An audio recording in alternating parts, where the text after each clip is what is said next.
Komið öll blessuð og sæl. Það alveg einstakt að sjá ykkur svona mörg og fjarskalega gaman. Og ég byrja auðvitað á því að tala við ykkur á ástkæra ylhýramálinu, en ég nú samt sem áður komin hingað til þess að þakka þeirri mætu konu, þeirri mætu frú sem hefur heimsótt okkur í dag. And allow me to change into English for you, Madam, dear Dr. Jane Goodall. It's indeed a great pleasure to welcome you to Iceland. It's a real privilege to have you here with us, to give us who have heard so much about you and your vital endeavors to safeguard the environment, the opportunity to meet you in person. Thank you very much. And hear your message. We are very much looking forward to that, of course. We know what a great inspiration you have been to so many people. I personally remember when I was young, and that was a while back, I have to admit, being affected and inspired by your words and deeds. You were so young when you came on the scene with your exceptional studies and observations that would change the world. With your hard work, patience, and endurance in studying and recording the behavior of the chimpanzees in Gombe, you broke down walls. You dismantled the notion that only human beings are able to feel and express emotions. You showed beyond doubt that this is not the case. Humans are not apart and above. They are a link in a long chain.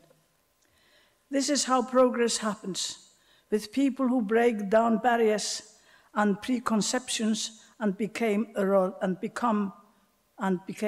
models. People who dare to take the initiative and thus to change the ways others think. Role models pave the way for others, but what does it take to become one?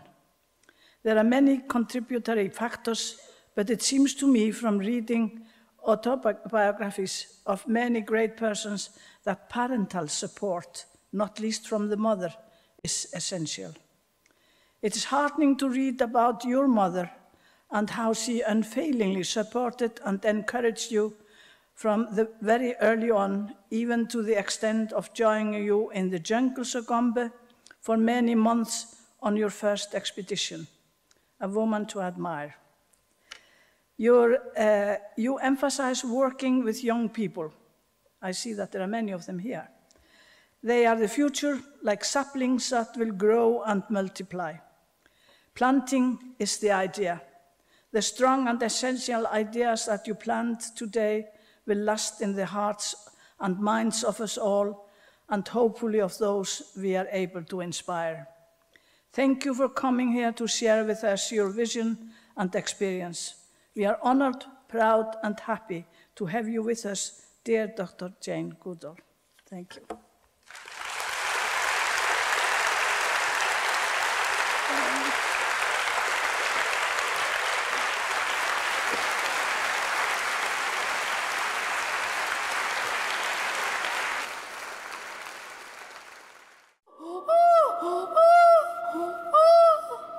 Hello.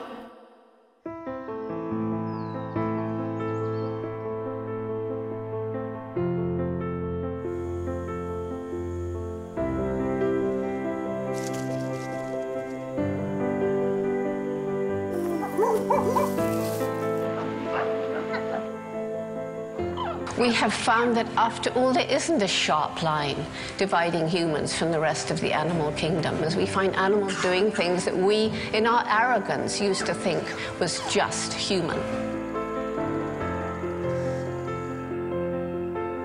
I know that they share our emotions, pleasure, joy, sadness, fear.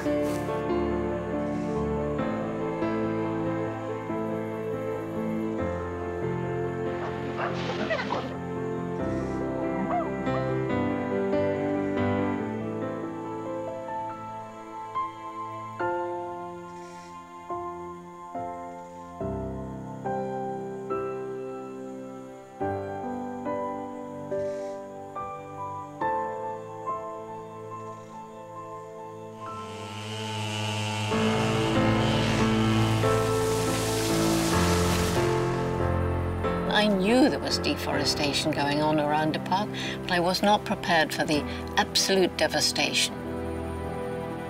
I couldn't just stay in Gombe watching chimpanzees leading an idyllic life. I had to try and do whatever I could.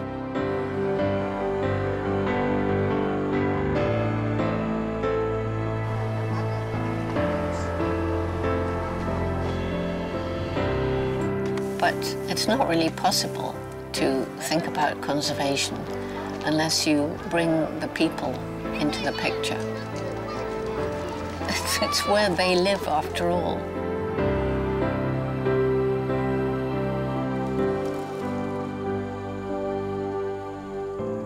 I'm very determined.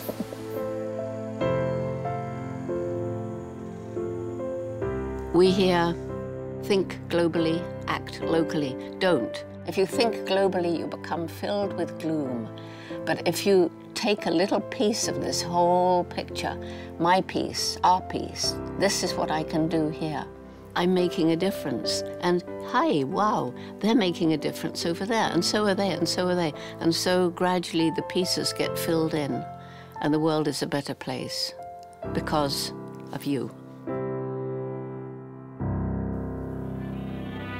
In July 1960, Jane Goodall embarked on a remarkable adventure. At the request of the British anthropologist, Dr. L.S.B. Leakey.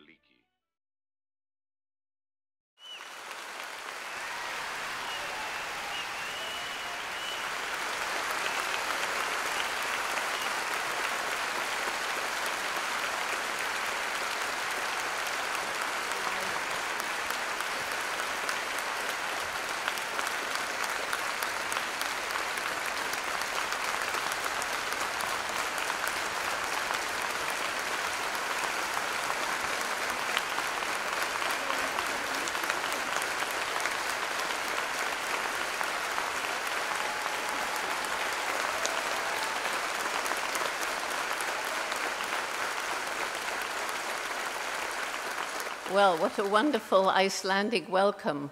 I can only just imagine what it was like for the football team.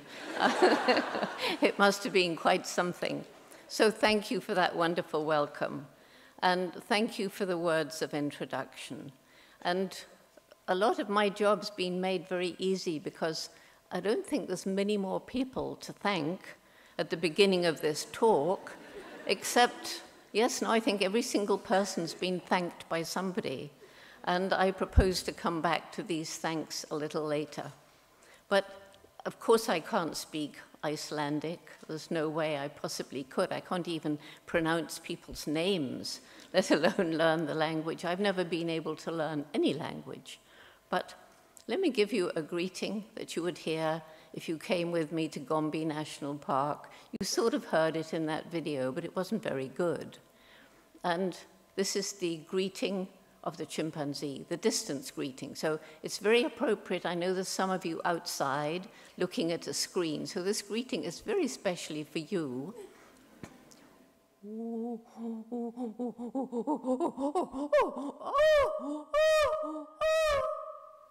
And it simply means, this is me, this is Jane. Because every chimpanzee has his or her own voice. And one of the fascinating things about the chimpanzees is that they live in what they call a fusion-fission society. That means they come together and separate. So the community at Gombe is about 50 individuals. And within that 50, the chimps move around in small groups, and the composition is always changing. And a family may be together, a mother and her offspring, but sometimes the older child or children will move away somewhere else, and brothers and sisters will separate, and they come together when there's a good food. And if you want to know where your family is, you climb up onto a high place, or you climb into a tree, and you give that call. And if your family or your friends are there, they'll answer. And so this is the way the chimpanzees maintain contact in this fascinating society that they have. So going back to the beginning, as I say, I think everybody here who's made it possible for me to come has been thanked, and later on I want to show you their faces. But for now, let me very specially thank one special person. Even she has been mentioned. But this is my mother. And it's fascinating to find that in chimpanzee society, just as in human society, there are good mothers and less good mothers, and a few bad mothers. And the good mother is affectionate, she's playful, she is tolerant up to a certain extent, but she can impose discipline. And the most important thing is she is supportive. She supports her child. So if her child gets into a quarrel with a youngster who has a very dominant female, that child's mother may run in to protect her child even though she may be beaten up. And so that's the mark of a good mother, supportive, and that was the same for me. So we find it's the same for chimpanzees and humans. A supportive mother can do an awful lot for the future of the child. And we find in chimpanzee society that the good mothers have offspring who do better as they grow up, so that the females are better mothers, and the males tend to get a higher position in the hierarchy. So what about my mother? Well, I was born loving animals, and she supported that love, even to the extent that when I was about 1 year old, she came into my room, and I'd taken a whole handful of earthworms and earth into my bed. And she said, "Jane, you were looking at them as though you were wondering, how do they walk without legs?" She didn't get mad at me for making my bed full of earth. She just said, they need the garden to live, and we carried them back outside. And then, and this is a story some of you have heard, but I tell it again for a reason. It's the story of when I was 4.5 years old. We lived in London at that time, and so it was very, very exciting for a little girl loving animals to have a holiday, 2 weeks in the country on a farm. I was given a job to help collect the hens' eggs. So I was collecting the eggs from the little nest boxes. There were no cruel battery farms for chickens in those days. They roamed freely in the farmyard the way chickens should, and hopefully one day again will. And so apparently, I don't remember this, but I began asking everybody, where does the egg come out of the hen? Because there's the egg. Where was a hole like that? I couldn't see one. Nobody answered me to my satisfaction. And so what I do remember really clearly is seeing a hen going up this little plank into her little hen house where they also slept at night, and thinking, she's going to lay an egg, and crawling after her. Big mistake. Squawks, I suppose, fear, she flew out again. And 4.5, but I remember thinking, no hen will lay an egg in this hen house, because it's a frightening place now. There's something nasty in there. So I went into an empty house, hen house. You know, by this time, I decided I'm going to find this out for myself. And I went into this empty hen house, and I waited, and I waited, and I waited, which was fine for me, but my poor family had no idea where I was. They were all out searching. They even called the police. And then my mother sees this little girl running towards the house, and how easily she could have grabbed me. How dare you go off without telling us? Don't you dare do that again. And that would have killed all the excitement. But she saw my shining eyes and sat down to hear this wonderful story of how a hen lays an egg. And the reason I tell that story, and I love to tell that story, is there in a 4.5-year-old child. Don't you see the making of a little scientist? The curiosity, asking questions, not getting the right answer, deciding to find out for myself, making a mistake, not giving up, and learning patience. It was all there, and a different kind of mother might have crushed that curiosity, and I might not be standing here now. It was the same as I was going through my childhood, she decided that if she found books for me about animals, I would learn to read more quickly because I'd be interested. Well, very sensible, and it worked. And so I came to love books. When I was growing up, some of you will remember a world where there was no television, let alone emails. No lecture like this could have been arranged with Siggy and Mary Lewis without emails today, but there were none back then. So it was books. We learned from books and by talking to grown-up people, and of course there was the radio. But books, I loved books.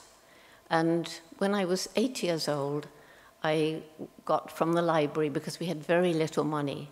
We couldn't afford new books. And anyway, by then the war was raging, the Second World War, and not many books were printed. But from the library, I got a little book called The Story of Dr. Dolittle. And I know that Dr. Dolittle is known in Iceland because I've asked several people. And this English doctor who decided to become an animal doctor, and he learned animal language from his parrot. Oh, I wanted a parrot to teach me animal language. And for a while I pretended to all my friends that I could understand what the birds were singing about and the dogs were barking about, and they all believed me. You know, at any rate, that really, in the story of Dr. Dolittle, he takes animals back to Africa from the circus. And that, I think, started my fascination with Africa. And then when I was 10 years old, I used to spend hours in this lovely second-hand bookshop with the books for higgledy-piggledy all over the floor. And I found this little book, which I could just afford. I used to save up my small amount of pocket money. And it was called Tarzan of the Apes. And I took it home. I had a favorite tree in my grandmother's garden. I took it up to be near the birds and read it from cover to cover. And I fell passionately in love with this glorious lord of the jungle. And what did he do? He married the wrong Jane. So I was very, very jealous. At any rate, that was when I decided that I would grow up, go to Africa, live with wild animals, and write books about them. Well, everybody laughed. How would I do that? As I've said, the war was raging. We had very little money. In those days, Africa was thought of as a very far away place. We knew very little about Africa, just stories from missionaries and some of the early colonialists and so forth. And we called it the Dark Continent because we knew so little. But worst of all, I was just a girl. And girls certainly didn't have opportunity to do those adventurous careers. And so everybody laughed. Jane, you'll never get to Africa. Dream about something you can achieve. But not my mother. And she said to me words to this effect, that if you really want something, if you really want to do this, you're going to have to work extremely hard. And you're going to have to take advantage of opportunity. And above all, never give up. And that was such amazing advice. It's something I can take when I travel around the world. It's advice that I can share with young people living in out-of-the-way places, young people living with not very much money, young people living in rural areas. I can take that message everywhere. And I've had hundreds of letters from children saying, you taught me that because you did it, I can do it too. And that's a really wonderful legacy that my mother handed to me that I can hand on beyond her. So leaving school, there was no money for university, and we just had money for secretarial course. Well, I didn't want to be a secretary, but I did the secretarial course, got a couple of jobs, was working in London when I got a letter from a school friend inviting me to Kenya for a holiday. So that was the opportunity. I handed in my notice, I went home, I worked in a hotel around the corner to save up money for this trip, and finally had enough for a return fare to Africa by boat, because that's how we traveled in those days. There were no planes going back and forth with tourists. So I was 23 years old when I waved goodbye to my family, my friends, my country, and set off on this amazing, incredible adventure. It was 1957. Again, the world was very different from the world of today. And going by boat all the way around Cape Town, all the way around Africa, because the Suez Canal was closed, because Britain had this silly war with Egypt. But it was wonderful for me to be able to go and see how the sea changed from the cold grey of the English waters and gradually got warmer and bluer, and the first flying fish, and then the dolphins, and going ashore at some of these African ports, and finally arriving to stay with my friend in Kenya. And how lucky I was that somebody said to me, Jane, if you're interested in animals, you should meet Louis Leakey. Louis Leakey, famous paleontologist, spent his life searching for the fossilized remains of our earliest human ancestors in Africa. But he was also interested in modern animals as well. He was curator of the Natural History Museum at that time, and I went to see him just to talk about, animals and learn from him. And I left with a job. I didn't go for one, but I left with one. So why? Well, he took me all around. He asked me so many questions about all the animals that were there, the specimens that you find in a museum. And I think he was impressed at how much a young girl straight out from England knew about African animals. Because I followed my mother's advice, I used to spend hours in the Natural History Museum in London learning, and I would read book after book learning about Africa and animals so I could answer many of his questions. So I was ready, I was prepared. So the luck was hearing about him, but the fact he gave me a job was more than luck, it was being prepared.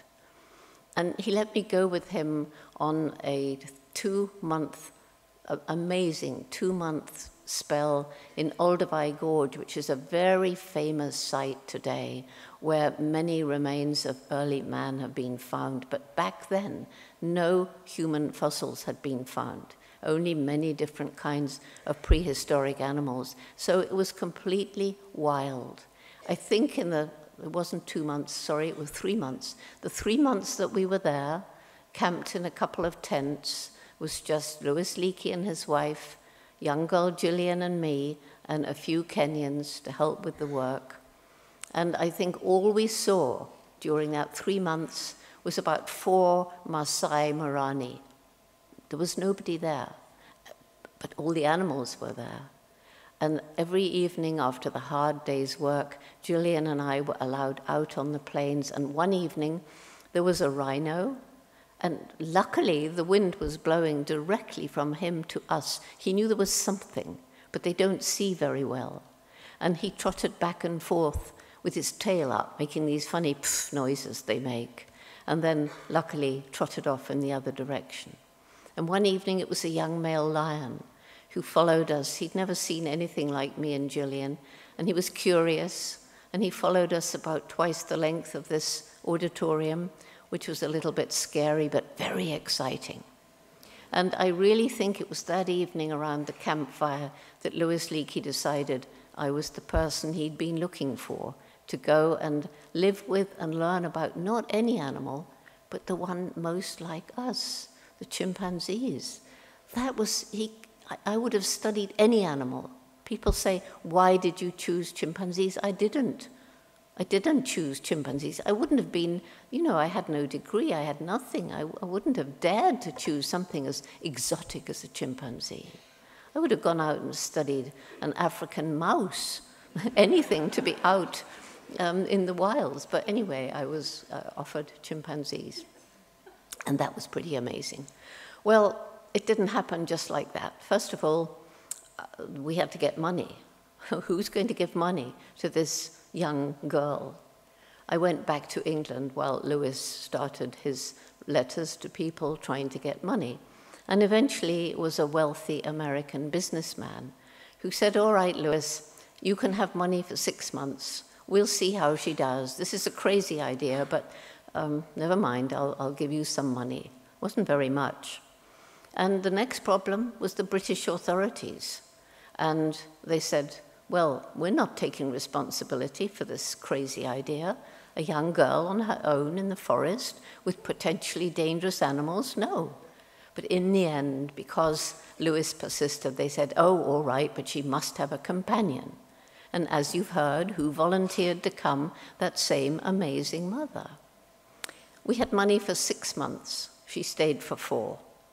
And she did 2 things for me. First of all, although she wasn't a doctor or a nurse, her brother was a surgeon, her sister was a physiotherapist, and so she brought with her a whole lot of very simple medicines. I mean, aspirins and Band-Aids and bandages and things that some of you might remember called Epsom salts and saline drips. They're not used anymore much, but that's what she did.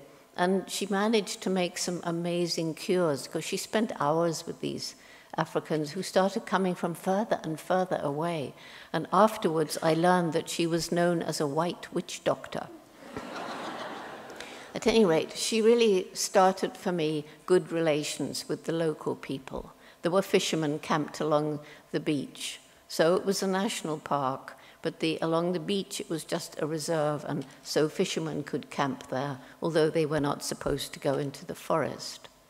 And the other thing was that in those early days, the chimpanzees would take one look at me and run away, because they'd never seen a white ape before.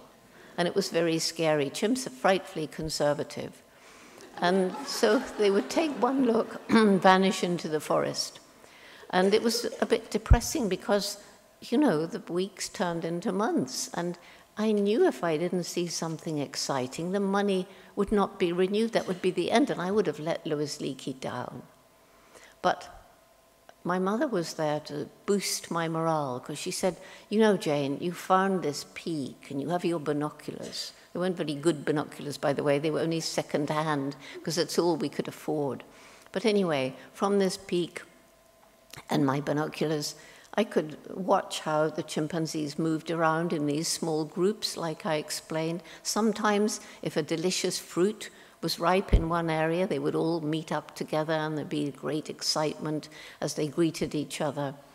And she said, you're learning about the different calls that they make. You're learning about the different foods that they eat. You're learning how each evening they climb up into the trees and make these sleeping nests for the night. And you're learning more than you think. So it was pretty sad that she had to leave. She had to go back to England. She had other responsibilities. And it was just after she left that the breakthrough observation came, the one that's now so well known. Something which, if we see it today, it wouldn't be particularly exciting, but back then it was. I was walking along this trail, and I saw a chimpanzee, and he was hunched over a termite mound of white ants. And I could see a black hand reach out. I couldn't see very clearly then. I saw a black hand reach out and break off a grass stem. And I could see that it was pushed down into the termite mound and carefully pulled out. And I could see he was eating something off it with his lips. And he was using it as a tool to fish for termites. And in addition to that, he picked a leafy twig, and before he could use that as a tool, he had to strip off the leaves. That's modifying an object. That's the beginning of tool making. So back then, this was so exciting because it was thought that humans and only humans used and made tools. We were known as man the tool maker. And that was when Louis Leakey made his famous remark. You know, I sent him a telegram when I'd seen this a few times. And he sent back this telegram saying, well, now we shall have to redefine tool, redefine man, or accept chimpanzees as humans. So that was exciting from the scientific perspective. And at the time, science didn't want to believe this young girl. And I was actually accused of having taught the chimpanzees to use and make tools, since they were still running away from me. That would have been very clever. Anyway, luckily, we got some photographs which proved that indeed chimpanzees use and make tools. And this is what brought into the picture the National Geographic Society.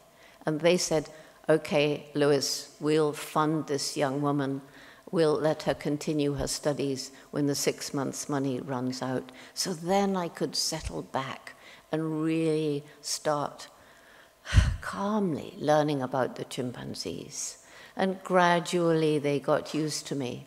It was that chimpanzee who I first saw using and making tools, David Greybeard, who was the one who really introduced me into chimpanzee society, because for some reason he lost his fear before the others, and they're all different. And he came into my camp, and he found some bananas and took some bananas.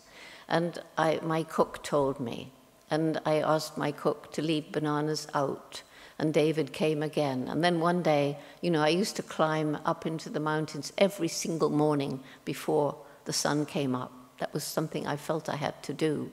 People said, what about weekends and Sundays? And I said, well, what were the weekends and Sundays? I don't know. At any rate, it was very luxurious to stay in bed until 7 in the morning.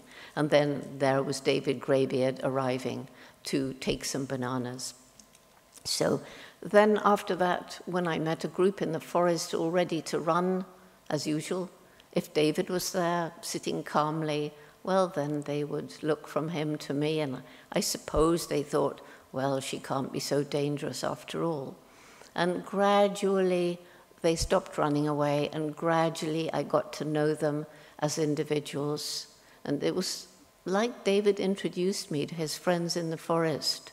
And I got to know the other big males, Goliath, his close companion, Mike, who became the top-ranking male, and William, and all the rest of them. And old Flo, that famous matriarch who was such an amazing mother, and she had such a large family. I got to know all her family, and the other females like Melissa and Passion. And their personalities are all so different one from each other. They are as different from each other as we are. No question about that. And when I look back now on 55 years of research, the research still continues at Gombe with a team of students and field staff. And when I look back, I think we just have to be so amazed, really, at just how like us chimpanzees are. We know today a lot more than we knew back then about the biological similarity. We had no idea back then that the DNA, the building blocks of our lives, the building blocks of chimps and humans, is only 1.5% different. It's almost identical. It's just the expression of the genes that differs, so my geneticist friends tell me. And then there's the structure of the immune system, the composition of the blood, the anatomy of the brain. It's almost the same. Our brain's bigger, of course, but it's almost the same. These were not the things that interested me. I was interested in behavior. And here again we see, well, first of all, they have a very complex society made up of different individuals, with family life being very important, relationships between family members sometimes persisting throughout a life of up to 60 years. And they have a complex communication system of posture, touch, and gesture. Greeting chimpanzees will kiss, they embrace, they hold hands, they pat one another.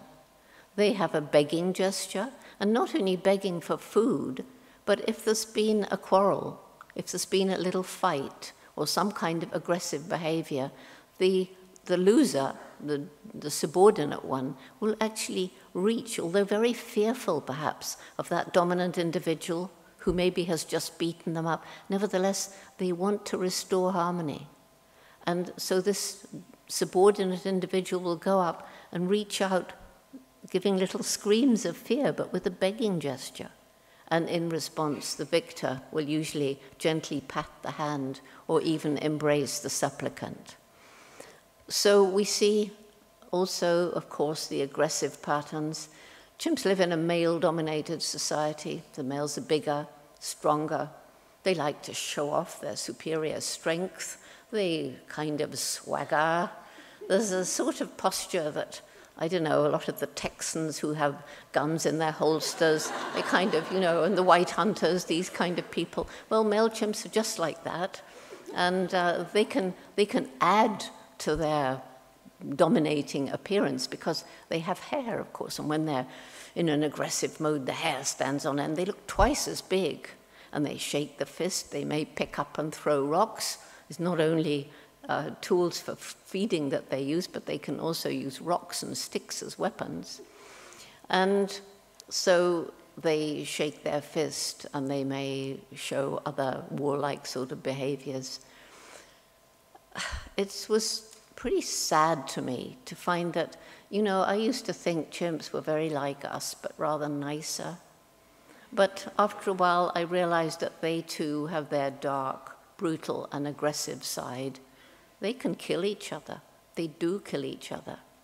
There was even a time when what I called the 4-year war, it was a kind of primitive warfare, where the males of a larger social group would patrol the boundary of their territory. We now know chimpanzees are very territorial. And the males patrolled the boundary between them and a smaller group, and they were clearly listening for and looking for a sight of the neighbors. And if they saw a whole group, both sides would retreat discreetly because they're quite sensible. But if it was just 1 or 2 individuals of that other community, then they would be chased and, if caught, subjected to a brutal gang attack. And the injuries were so severe that those individuals, I would say, they always died. And so it was shocking to me to find that this sort of behavior existed in chimpanzees as well. But they also have a loving, compassionate, and true altruistic side, just like us. And when I was criticized for talking about the aggressive side by some scientists, they said, "Jane, you should play down this warlike behavior, because there are those people who will seize upon that and say, well, this means probably that aggressive behavior is part of our inheritance, part of what we inherited from an ape-like, human-like ancestor millions of years ago, and therefore war is inevitable in our species. There's nothing we can do about it." But equally, there is this loving, compassionate, altruistic side, and we, with our bigger brains, we are mostly able to control our aggressive behavior. So at any rate, I never listened to that sort of criticism. I thought people need to know the truth, and I described the aggression, but I also described the compassion and the altruism that we see.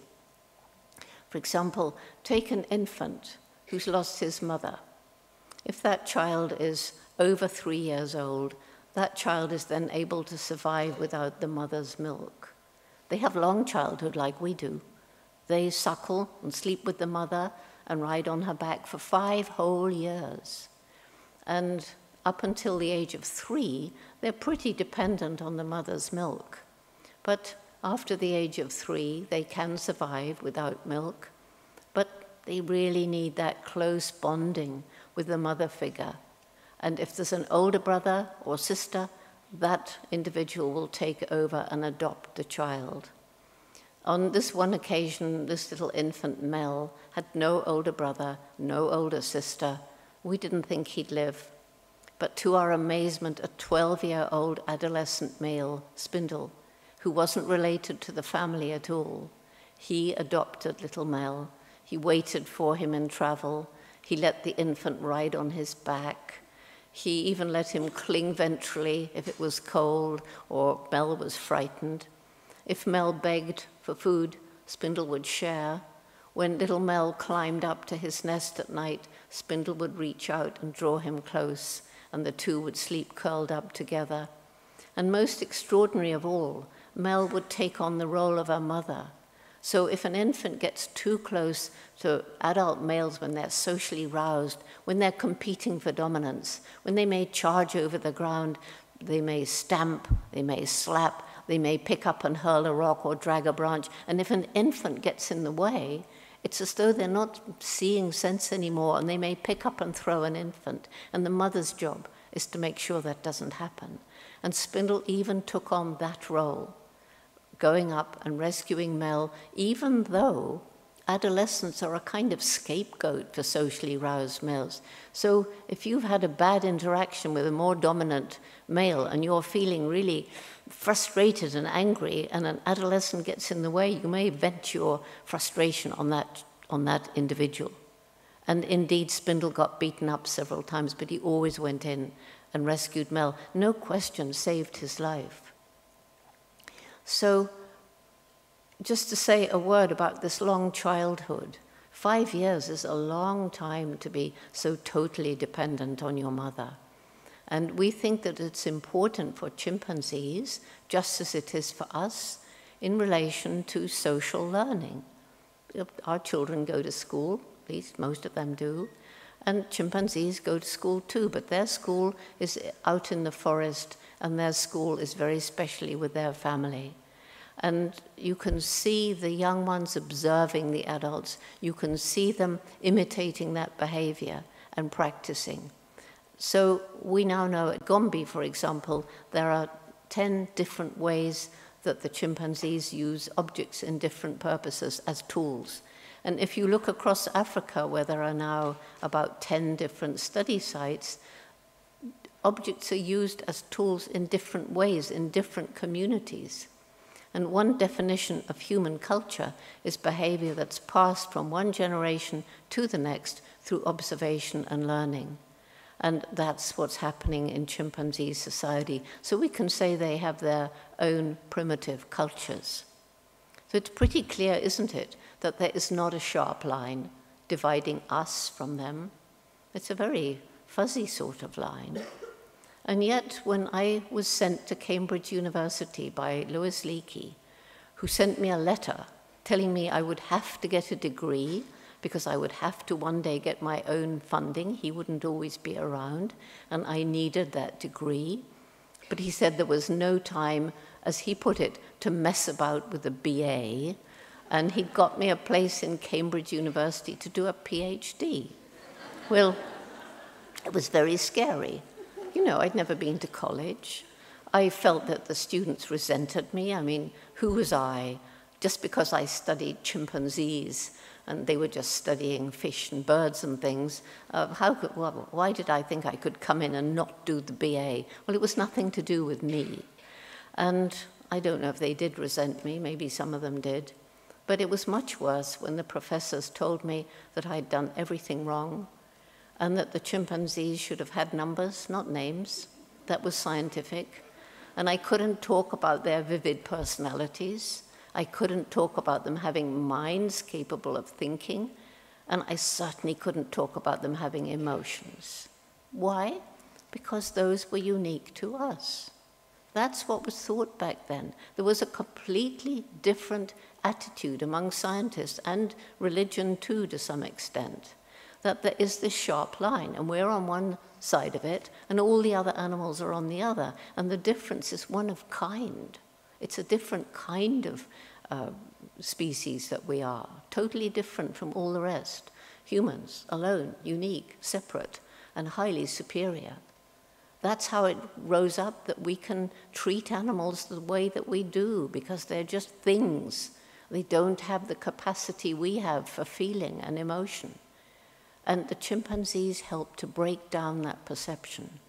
And it was when my supervisor came to Gombe and spent 2 weeks with the chimpanzees. He said, Jane, I learned more in that 2 weeks than in all the rest of my life up to that point. And so he helped me to talk about what I knew to be true. So why could I actually have the courage of my conviction, going into university, doing a PhD, so scared of everything? What gave me the courage to insist that I was right, that chimps did have personality, mind, and feeling? It was because of my dog. When I was a child, I had a dog, Rusty, and he taught me the professors were wrong for all their knowledge. And I'm sure there's many of you listening to me now who've shared your life with a dog or a cat or a rabbit or horse, I don't care what, And you know perfectly well they have personalities, minds, and feelings. I know you know. So anyway, that's what gave me the courage of my conviction, and then Robert Hine came along and helped. And so gradually this false perception was eroded. And just in case you're interested, in the Bible, in Genesis, there is a little sentence which I think has led to much suffering on the part of animals.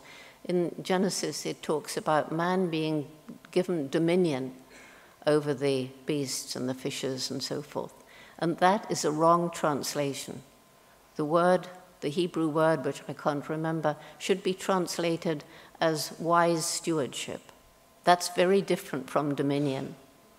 At any rate, gradually, as I say, science has come to understand and accept that animals are much more like us, or we are much more like them than used to be thought, that we are part of this animal kingdom, we're not separated from it. And today there's a whole flurry of interest in other things which at the time I got my PhD, I couldn't have studied because they didn't exist. I couldn't have studied intelligence in birds because birds weren't capable of intelligence, because their brains were structured differently from ours. I certainly couldn't have studied intelligence in the octopus. And for those of you who don't know about intelligent octopus, then please, after this, Google octopus and coconut shell, and you won't regret it. Just remember, octopus and coconut shell. At any rate, I couldn't have studied back then animal emotions. I couldn't have studied animal personality. You can today. It's a whole new world. There's a whole lot of exciting things for young people to study. I would love to study them, but I guess I've had my share of exciting things to study. At any rate, now we know, okay, we're part of the animal kingdom. I went back with my PhD to Gombe, built up a research center. It was the most magical time. I was able to spend time in the forest, which I love above everything else. I could spend time with the chimpanzees. I had a child by then, and a husband, and I could spend time with him. I did every day. I had time for writing, scientific writing, which I loved, analyzing data, but also popular writing, which I always have felt was very important. And it was my first dream, was to write books anyway. And I had the students to supervise. I did some teaching at a university in America once a year for a couple of months. It was an absolutely, it was a better life than I could have possibly dreamed of when I was a child. So why did I leave? I could have stayed. I could still be there. But what happened was a big conference. It was in 1986. And we brought together the people studying chimpanzees from different parts of Africa, and also people studying chimpanzees in non-invasive situations, in captivity. We had a session on conservation, which was shocking. Everywhere, chimp numbers were dropping, and everywhere, forests were being destroyed. And chimpanzees were being hunted for food, mothers shot to steal their babies to sell to circuses, other kinds of entertainment, or pets. We had a session on conditions in some captive situations, and never will I forget secretly filmed video in one of the animal experimentation labs, medical experimentation, where our closest relatives were imprisoned in 5-foot by 5-foot cages, just 7 foot high, alone.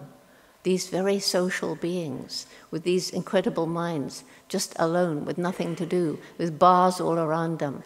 And the only interaction they had was when men in white coats came to stick needles into them and things of this sort. And they were there because their bodies are so like ours that scientists thought, we can test these chimpanzees with diseases which other animals couldn't catch because they're not enough like us.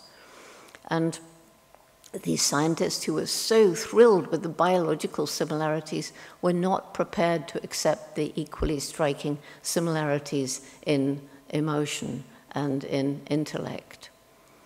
So I went to that conference. As a scientist, I was planning to continue that life. And I'm not conscious of making any decision, but I left as an activist, just like that. And I knew I had to do something to try to help. I don't know what I thought I could do, but I went to Africa, and I got a little grant, and I managed to get to some of the chimpanzee range countries. And I learned more about the threats to the chimps. And if you're interested, today, when I went to Gombe in 1960, there was somewhere between 1 and 2 million chimpanzees. And today, very maximum is 300,000, which is slightly less than the population of Iceland. And Iceland is just a very small nation in the big world. That's all the chimps that are left right across Africa, 300,000 at most, probably less. At any rate, I traveled around learning more about the problems facing them, but I was also learning about the problems facing the African people. I was more and more aware of the crippling poverty, the lack of good education facilities, good health facilities, the ethnic violence. And it became pretty obvious to me that a lot, not all, but a lot of these problems could be traced back to the old days of colonialism, when arrogant white people went into Africa and just took Africa's natural resources to develop their own countries, resources including human slaves, and left the Africans poorer. And I came to realize that not all, but some of the big multinational corporations are doing very much the same today. And therefore, I better start thinking more about these things and talking more about these things in Europe and in North America, and gradually moving into other parts of the world like Latin America and Asia, and more recently a little foothold in the Middle East. And traveling around the world like this, learning more about what we are doing to this planet. And I think all of you probably know a good deal about what we're doing to this planet, about the destruction of the forest, the terrible erosion leading to desertification, the shrinking supplies of fresh water in many parts of the world, the emissions of fossil fuels from industry, from agriculture, and from households. We learn about the rain washing some of the pollution from the rivers into the ocean. We learn about the dead zones in the ocean where carbon dioxide can no longer be absorbed. And as the forests are cut down, so the trees are no longer able to sequester the carbon dioxide. And so these are the gases which form a blanket around the globe, leading to global warming, climate change. And the strange thing is, we've talked a lot about similarities between us and chimpanzees, but there's a difference. There's a major difference. Well, there's a lot of small differences, but there's one, to me, the biggest. And that's this explosive development of our brain. So that while chimpanzees can do far more intelligent things than we ever used to think, it doesn't match up to a brain that can create some of the technology that you know about today. And so how is it possible that the most intellectual creature to ever walk on the planet is destroying its only home? You know what's happening in Iceland too. You know about some of the destruction of the environment and the development of hydroelectric power and some of the things that is affecting in the environment here. I don't know much about this, but I know that there are problems because I've heard about them. And this is happening all around the world. So how is it possible that we're destroying the planet like this? And you hear us saying we haven't inherited this planet from our parents, we borrowed it from our children. We haven't been borrowing from you children who are sitting out here. We have been stealing your future, not borrowing it. And it's time we started trying to pay back. And we want to work with you to make the world a better place by the time you're my age. Because if we don't, I don't like to think what it will be like. So it seems to me there's been some kind of disconnect between this really clever brain and the human heart, love and compassion. And instead of making a decision and thinking, how will this decision affect our people generations ahead, we're making decisions based on how will this help me now? How will it help the next shareholders meeting? How will it help my next political campaign? And until, I believe sincerely, until we learn to live with head and heart in harmony, we cannot achieve our true human potential, and our true human potential is huge. There's one thing that everybody can do and think about, which is really having a major impact on the planet. And that is, as people around the world get wealthier, countries get wealthier, more and more people are eating more and more meat. And this is why I carry cow around with me. Cow was given to me as a little joke, and I was going to give her away, but now she works for me. So cow helps me explain how to feed all these billions of people huge amounts of meat. Billions of animals are confined in these terrible factory farms, and the cruelty is unbelievable. Every cow has a personality, every cow has emotions, and so too the pigs and the other animals that we treat so often so badly. And to feed all these billions of animals, we cut down forests to grow grain. To get the grain to the animals, we use huge amounts of fossil fuel, adding to the CO2, which is also released when you cut the forest down. And we have to get the animals to the abattoir and the meat from the abattoir to the table. And in addition to that, when you feed animals, food goes in one end and gas comes out the other, and that's methane, and that's an even more potent greenhouse gas than carbon dioxide. So that's just one little thing that you can think about. But as I'm traveling around the world, learning about all this and more, which I really don't want to know about, I wish I didn't, but I can't help it. Not surprising, I'm meeting young people who seem to have lost hope, particularly high school and university students, young people in their first jobs. And when I began talking to these young people, they said, well, you've compromised our future, and there's nothing we can do about it. Well, as I've already said, we have compromised the future of young people, but I don't think it's true there's nothing we can do about it. I think we have a window of time, but we've got to get everybody to roll up their sleeves and do their bit.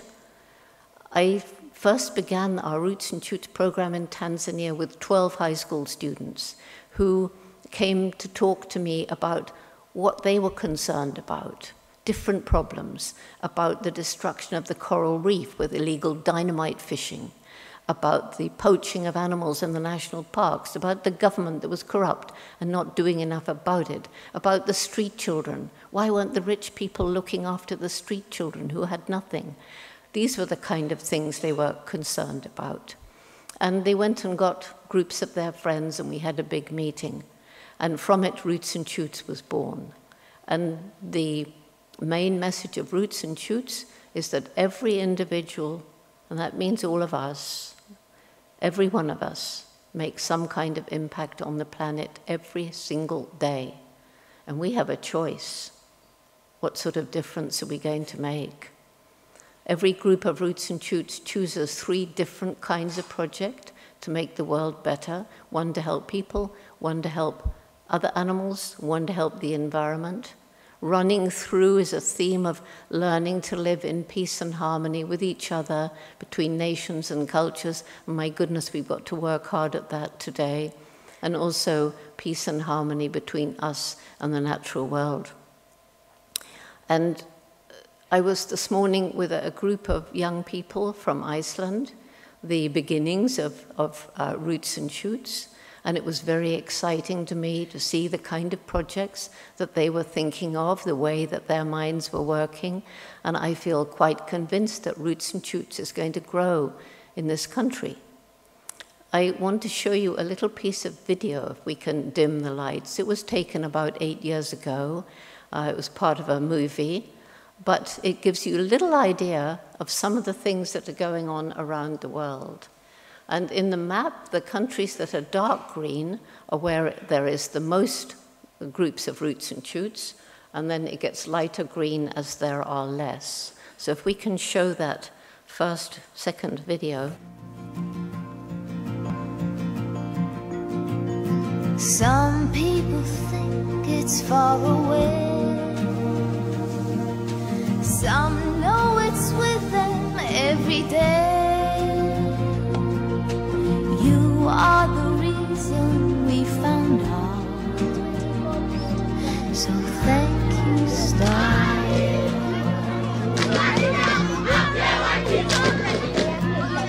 There are no words that can blow it away on the air. When they try to blow it away is when you know it will always be there. To some it's the strength to be apart.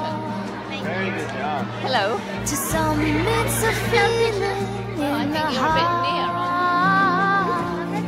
And when you're out there on your own, it's the way back home.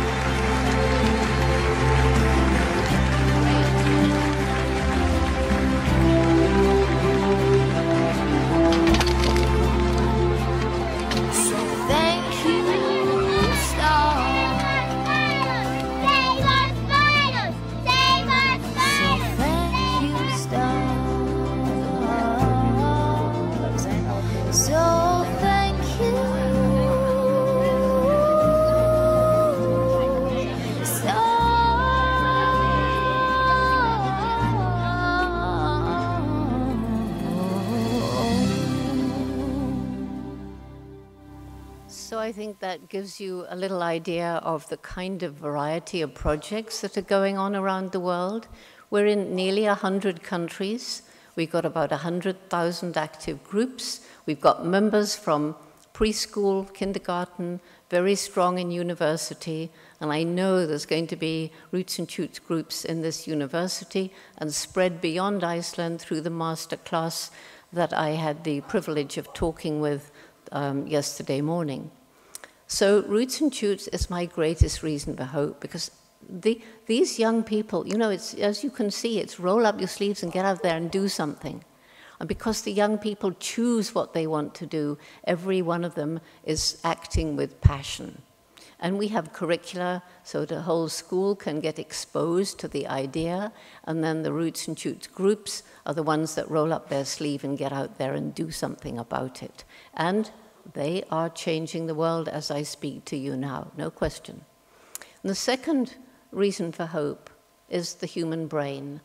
And we've already talked about that, but there's no question that the human brain is capable of solving many, many of the problems we've created. But I swear that we need to link it with the heart if we're really going to make the kind of changes that I think we need to see in the world for the sake of our children's future. And we all want to see our children have a better future. So we need to work with them now to make that happen, because I don't know how big that window of time is. And my third reason for hope is the resilience of nature. Now, it was in the early 90s that I flew over the tiny Gombe National Park and saw that utter devastation that you saw in the video right at the beginning. Completely bare hills that had been forest, thick forest. when I arrived in 1960. And it was very obvious, more people living there than the land could support, too poor to buy food from elsewhere, struggling to survive. And that's when I realized, unless we help the people to have a better life, there's no way we can even try to save the chimpanzees. And so the Jane Goodall Institute, JGI, we began our project called Take Care, or Takari, to improve the lives of the villagers in a very holistic way. Not going into a village and saying, well, you've made a mess of things, haven't you? So this is what we suggest you do to put everything right. But having a group of Tanzanians go into the 12 villages around Gombe and listen to the people and ask them what they thought we could do to make their lives better.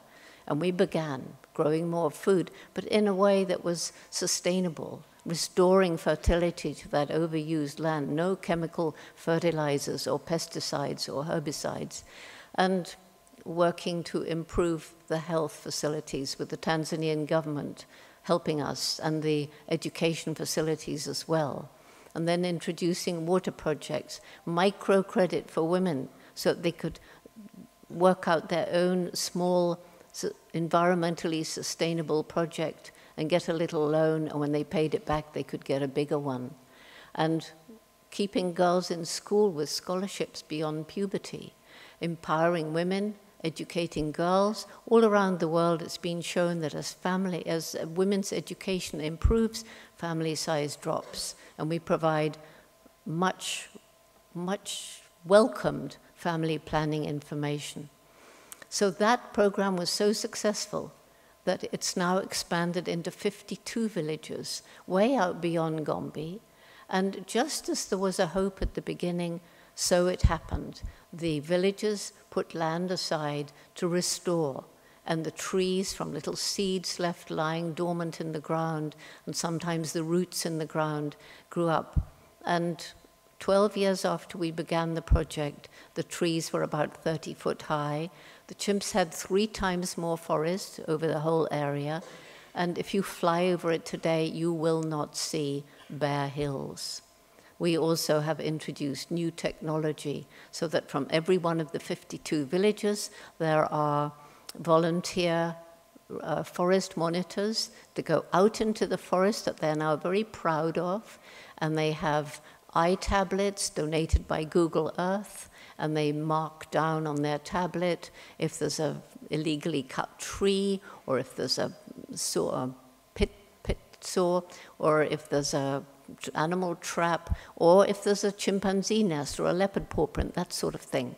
And they're very proud of this. And it goes up to a platform in the clouds called Global Forest Watch for everybody to see what they're doing in their forests. We have the same sort of program now also in Uganda, Democratic Republic of Congo, the Republic of Congo, Burundi, and Senegal. And it's changing the world and helping to save the chimpanzees whilst improving the lives of the people, living in harmony with nature.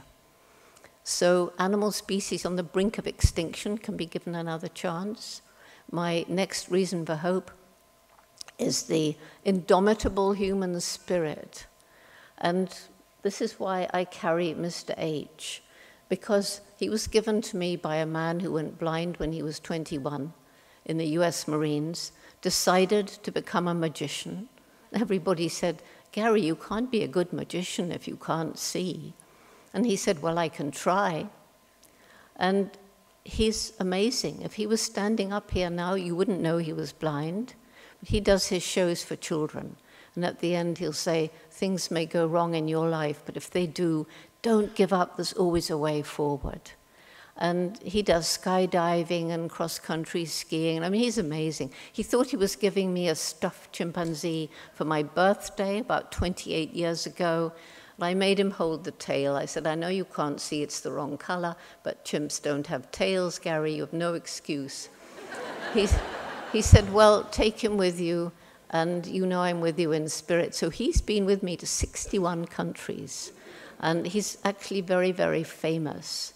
But this theme of the indomitable human spirit, I met a man the other day.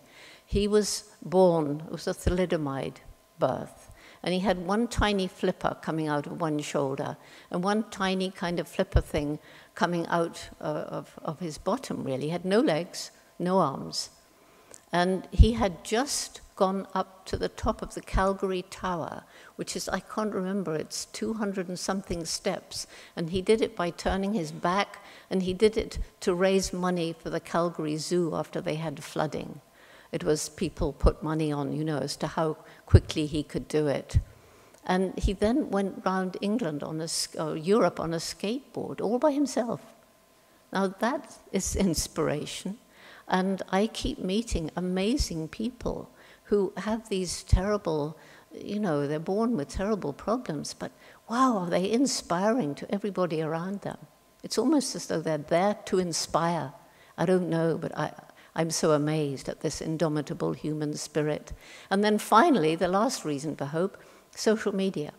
Because today, you can have a student who's passionate about saving, let's say, I don't know, some kind of little obscure fish.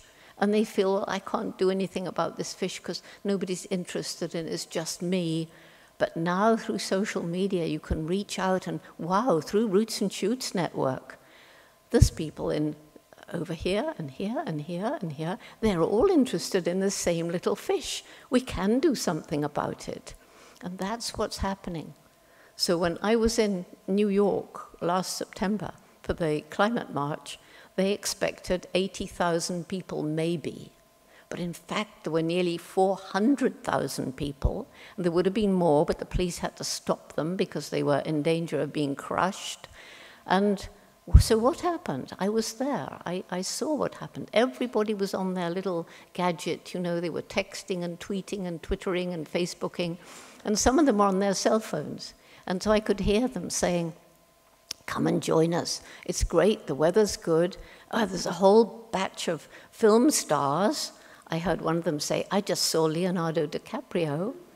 And I actually heard one of them say, Jane Goodall's here. Yes. So this is a brand new reason for hope I've discovered, that we can, by using social media correctly, really inspire other people and bring them to stand united. That Climate Change Day was repeated in major cities around the earth. They say it was the biggest gathering of people ever around a single issue in the history of the world. So that should give you hope too. And I've got people say to me, but Jane, where do you get the energy? Why do you carry on doing it? Aren't you going to give up? You know, and sometimes something happens that is such an amazing reward for all the hard work. And I want to end up with this little video, which I'm sure some of you have seen, but it's a chimpanzee who was in our big sanctuary for orphan chimpanzees in the Republic of Congo. Chimpanzees who we can't put back completely into the wild, but we have to look after for the 60 years of their life. So this is all explained in this little video, and you'll see why this was such an amazing thank you. So if we can dim the lights and have the last video.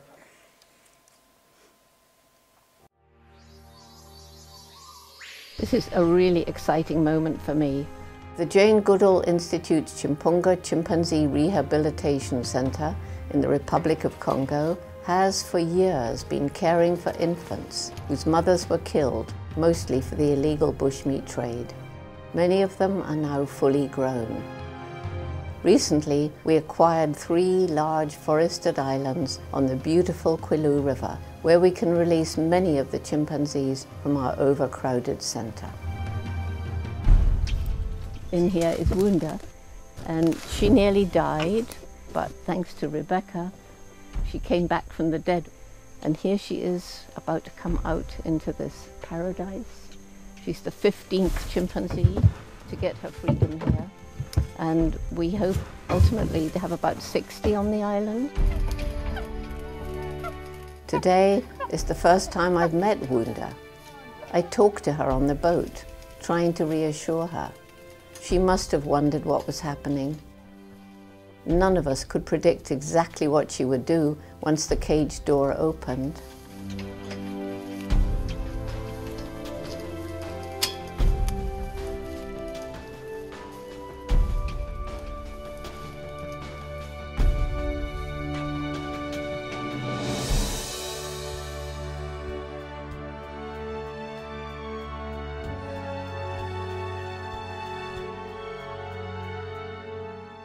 It was a very, very touching moment.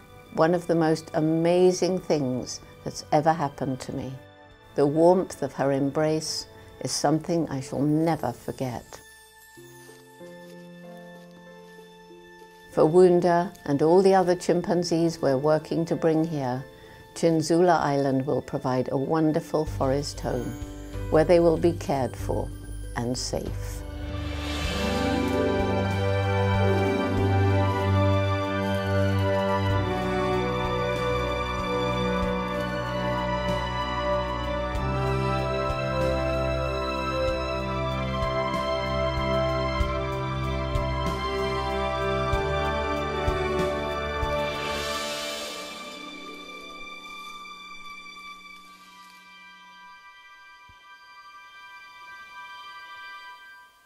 So Wunda is now fully integrated into a group of 30. She's the top-ranking female, and something rather extraordinary happened.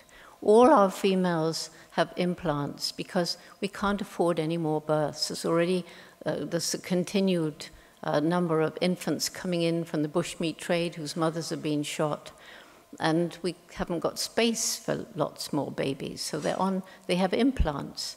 But occasionally an implant can go wrong.